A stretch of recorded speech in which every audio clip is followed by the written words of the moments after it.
नमस्कार किसान भाइयों और बहनों, कृषि जागरण में आप सभी का बहुत बहुत स्वागत है। आज हम उत्तर प्रदेश के लखीमपुर खीरी जिले के बसलीपुर गांव में आए हुए हैं। यहाँ एक प्रोग्रेसिव फार्मर हैं ओमकार सिंह जी, जो पिछले कई सालों से गेहूं, धान, गन्ना समेत कई अन्य फसलों की खेती कर रहे हैं और इसे शानदार मुनाफा भी कमाते हैं। तो ओमकार सिंह जी, आपका बहुत बहुत स्वागत है। मैं चाहूँगा कि सबसे पहले अपना परिचय दें आप। जी, मेरा नाम ओमकार सिंह औलख है और मैं इस ग्राम पंचायत का प्रधान हूँ और बिजुआ प्रधान संघ का अध्यक्ष भी हूँ और भारतीय जनता पार्टी में मैं जिला उपाध्यक्ष हूँ अल्पसंख्यक मोर्चे। जी सर, आप पिछले कितने सालों से कृषि क्षेत्र से जुड़े हैं? जी, मैं पिछले 24-25 सालों से खेती कर रहा हूँ। जी, आपके यहाँ ये खेती पहले से होती आ रही है, आगे जाके आपने खेती की शुरुआत की है? नहीं, पहले से ही हमारे पिताजी और बाबा सब लोग खेती में ही हैं। हाँ जी, तो अभी आप मुख्य रूप से किन किन फसलों की खेती कर रहे हैं? हमारे यहाँ मुख्य रूप से तो गन्ने की खेती होती है और धान, गेहूँ, मटर, आलू, ये सब भी हम लोग करते हैं। सर, अभी आपके पास टोटल रकबा कितना है जमीन का? हमारे पास खेती लगभग 35 एकड़ जमीन। अभी ये जो आप खेती कर रहे हैं वो जैविक विधि से या रासायनिक विधि से कर रहे हैं? पहले तो रासायनिक विधि से ही कर रहे थे जी, लेकिन इधर हम प्रयास कर रहे हैं कि इसको धीरे धीरे हम जैविक की तरफ ले जाएं, क्योंकि रासायनिक खेती से लगातार खर्च बढ़ रहा था और बीमारी का कंट्रोल नहीं हो पा रही। जी, तो देखिए, कोई भी फसल हो उसमें पोषक तत्व प्रबंधन बहुत मायने रखता है जी। तो अभी आप पोषक तत्व प्रबंधन करने के लिए आप जैविक और रासायनिक में क्या क्या डालते हैं? अभी तो हम लोग वही रासायनिक खादें और प्लस जो माइक्रोन्यूट्रिएंट आते हैं या और कीटनाशक, फंजीसाइड, यही सब यूज कर रहे थे। जी, लेकिन इधर हम पिछले 3-4 सालों से पहले कई जैविक प्रोडक्ट हमने ट्राई किए, लगातार प्रयास किए, लेकिन बढ़िया रिजल्ट नहीं मिल पा रहा था। जी, लेकिन इधर जब से हमने ये जाइडेक्स के कुछ प्रोडक्ट यूज किए हैं जी, तो उसका रिजल्ट हमें मिला है। जाइडेक्स में आप कौन कौन से प्रोडक्ट यूज करते हैं उस कंपनी के?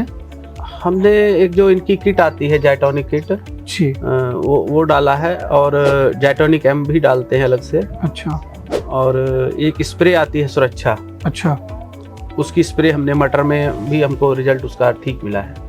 जी।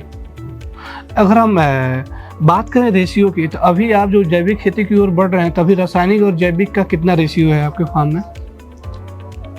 अब हमने तो काफ़ी हद तक 50% लगभग जैविक प्रोडक्ट ही इस्तेमाल करते हैं। जहाँ जो अगर हमें ऑर्गेनिक में कोई प्रोडक्ट मिल जाता है तो मैं उसी को ही मतलब यूज करता हूँ, रासायनिक को नहीं करते हैं। मजबूरी जब होती है तब उसको यूज करते हैं। अच्छा, एक सवाल ये था मेरा कि आप देखेंगे कि जो जाइडेक्स कंपनी है अपने जाइटोनिक एम उत्पाद को लेकर ये दावा करती है कि पहली फसल से आपकी पैदावार बढ़ जाएगी। आप इस बात से कितना इत्तेफाक रखते हैं? हाँ, पैदावार बढ़ती है और फसल में जो ग्रीनरी है वो ज़्यादा टाइम तक बनी रहती है। जो जाइटोनिक एम उत्पाद इनका है, आपने अपने फार्म में इस्तेमाल किया है, तो और उसमें क्या क्या आपने मिट्टी में और फसल में क्या क्या बदलाव देखा है आपने? हाँ जी, अभी मैं बता रहा हूँ कि हम लोग मटर खोद रहे थे जी, मतलब मटर टूट चुका है तो उसको तोड़ रहे थे, तो जब दूसरे प्लाट में लेबर गई तो बता रही थी कि वो इसमें नरम उखड़ रहा था। अच्छा, और उसमें टाइट था खेत, तो खेत थोड़ा नरम रहता है, ये चीज़ भी है इसमें। जी। अगर हम जब आप रासायनिक खेती करते थे तो आपको किन चुनौतियों का सामना करना पड़ता था, और अभी आप जब रासायनिक और जैविक मिला के खेती कर रहे हैं तो अभी आपको कितनी सहूलियत मिल रही है? रासायनिक खेती में एक बार यूज करने पर रसायन थोड़े दिनों बाद फिर लगता है कि कुछ फसल को फिर देना है, आवश्यकता रहती थी जी। और जब से हम जाइटोनिक एम या किट डालते हैं प्लाट में तो लंबे समय तक फसल का बढ़वार और उसका ग्रोथ जो है मेंटेन रहती है। जी सर, आप इतने सालों से खेती कर रहे हैं और विभिन्न फसलों की खेती करते आ रहे हैं और रासायनिक खेती से जैविक खेती की ओर आगे बढ़ रहे हैं, तो जो कृषि यहाँ के जो दर्शक हैं उनको आप जैविक खेती को लेकर और जो जैव उर्वरक आप अपनी खेती में इस्तेमाल कर रहे हैं उसको लेकर क्या संदेश देना चाहेंगे?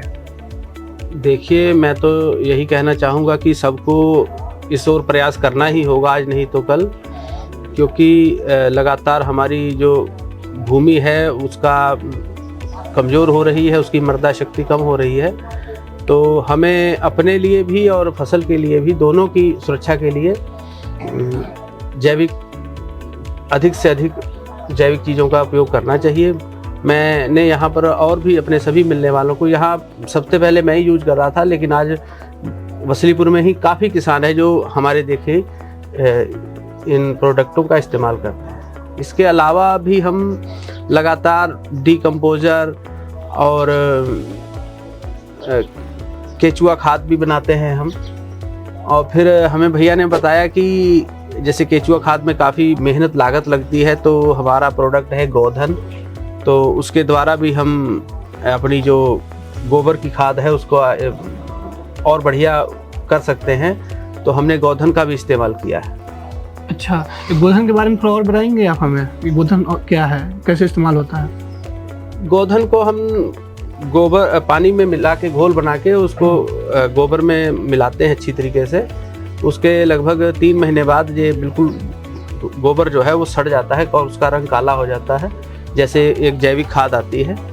तो उसका उपयोग भी करने से बहुत लाभ है। ओमकार जी, निसंदेह आपने बहुत अच्छी जानकारी दी है और मैं आशा करता हूं कि जो भी कृषि जागरण के दर्शक हैं, आपकी आज की हमारी इस चर्चा से लाभान्वित होंगे। इसी के साथ इस चर्चा को मैं यहीं समाप्त कर रहा हूँ। कृषि से जुड़ने के लिए सर आपका बहुत बहुत धन्यवाद। नमस्कार। Thank you.